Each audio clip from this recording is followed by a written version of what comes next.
आज तो मोहब्बत का एक विषय लिया है, लेकिन हरियाणा में मोहब्बत नहीं होती। यहाँ तो सीधी शादी वादी होती है। मोहब्बत के चक्कर में हरियाणा वाले तो पड़ते ही नहीं। हम तो मूलतः हरियाणा से हैं। और अगर लड़का कवि हो तो भाई साहब शादी में भी बड़ी दिक्कत पड़ जाती है। अच्छा, ये एक नया विषय है बिल्कुल शादी का। आपको समर्पित करता हूँ जी। और आप बुरा ना मानो तो इनको समर्पित कर दूं। नहीं, मैं क्यों बुरा मानूं, इन्हें समर्पित आपको करो। समर्पित है जी साहब। मैं आपको बिल्कुल सच्ची घटना बताता हूँ और सभी कवियों की व्याख्या रखता हूँ आपके सामने कि हालांकि कोई उम्मीद नहीं थी, अच्छा, फिर भी एक रिश्ता आया। बहुत अच्छे। लड़का कवि है, हाँ, पिताजी ने बिचौलिए को बड़ी शर्मिंदगी से बताया। बहुत अच्छे। बिचौलिया बोला, घबराओ मत लाला जी, मैं तो एक से एक निकम्मे लड़कों के रिश्ते करवा देता हूँ। निकम्मे? फटे पुराने नोट भी पूरे दामों में चला देता हूँ। ये बतलाओ लड़का कितना कमा लेता है? पिताजी बोले किसी तरह से इज्जत बचा लेता है। तो मेरा मतलब ये है, ये लड़की को भूखे तो नहीं मरने देगा। पिताजी बोले ये भूख ही नहीं लगने देगा। जिस दिन अपनी कविता की 2 पंक्ति मुझे सुना देता है, कम बखत कई दिन की भूख भगा देता है। बिचौलिए ने पूछा तो क्या इन्होंने अपनी कविताओं की कोई पुस्तक नहीं छपवाई? अच्छा। पिताजी बोले उसी में तो लुट गई भाई घर की सारी कमाई। और तो और घर वालों ने इसकी पुस्तक का पन्ना तक नहीं खोला। एक रिश्तेदार ने गलती से 2-3 पन्ने पढ़ लिए थे, भाई साहब वो हमसे आज तक नहीं बोला। अब तो शर्मा जी यही तमन्ना है कि किसी तरह से इसकी जिंदगी संवर जाए।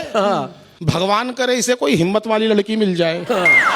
पर उधर लड़की के बाप को पता नहीं कैसे भनक लग गई, लड़का इंटर मोहल्ला कवि है। इंटर मोहल्ला? लड़का इंटर मोहल्ला कवि है। गुप्तचरों से पता चल गई। कहने लगा इतना जुल्म नहीं ढा सकता, अपनी लड़की किसी कवि से नहीं ब्याह सकता। वो एक बात याद आ गई कि लड़की ने अपनी माँ से कहा, माँ पता चला लड़का कवि है। माँ बोली कोई बात नहीं बेटी, एक आधा अब तो सब में ही होता। बिचौली ने देखा यार ये तो बात बिगड़ रही है, इसको तो जमाना पड़ेगा। अब बिचौली ने जो मेरे समर्थन में तर्क दिए वो सुनना। गरग साहब ये रिश्ता मत छोड़िए, लड़के का बहुत ऊंचा खानदान है। खानदान की ऊंचाई पे ध्यान देना संदीप भाई जी। लड़के का बहुत ऊंचा खानदान है, 11वीं मंजिल पे इनका मकान है। भाई क्या बात है अनिल, बहुत बढ़िया। लड़के के पास अपार संपत्ति है। उसने सोचा हुआ मुंबई में कई प्लाट पड़े इसके। लड़के के पास अपार संपत्ति है, एक एक कविता कई लाख की है। लड़का परम ज्ञानी और विद्वान है, सीधे हाथ में 2-2 अंगूठे हैं, बहुत भाग्यवान है। क्या बात है। लड़का परम ज्ञानी और विद्वान है, दाहिने हाथ में 2-2 अंगूठे हैं, बहुत भाग्यवान है। वाह वाह वाह। बिचौलिए की बात में दम था। वो कौन सा दिल्ली वाले प्रोफेसर अरोड़ा से कम था। शादी के दिन भव्य स्टेज सजा दी गई, उस पे 2 कुर्सियां बिछा दी गई। मंच पर खड़ा मैं फूला नहीं समा रहा था, हर एक बाराती में भाई साहब एक श्रोता नजर आ रहा था।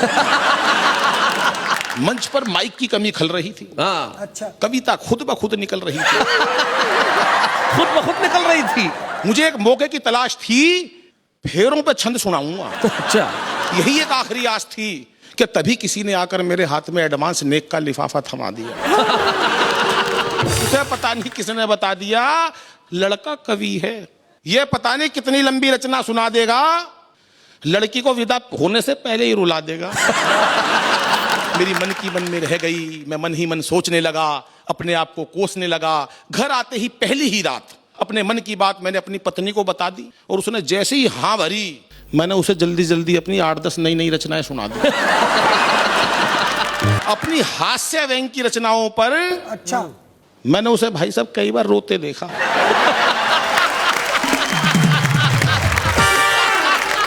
और जब मैंने करुण रस की रचनाएं सुनाई तब उसे खुश होते देखा। पता ही नहीं चल रहा था कौन पागल है दोनों में से। कविताओं की गहराई में वो इतना खो गई, मुझे नहीं पता चला शैलेश जी कब सो गई। उस दिन ये एहसास हुआ कि नारी वास्तव में ही त्याग की मूरत है और एक सफल कवि बनने के लिए भाई साहब पत्नी की बहुत जरूरत है। क्या बात है, वाह।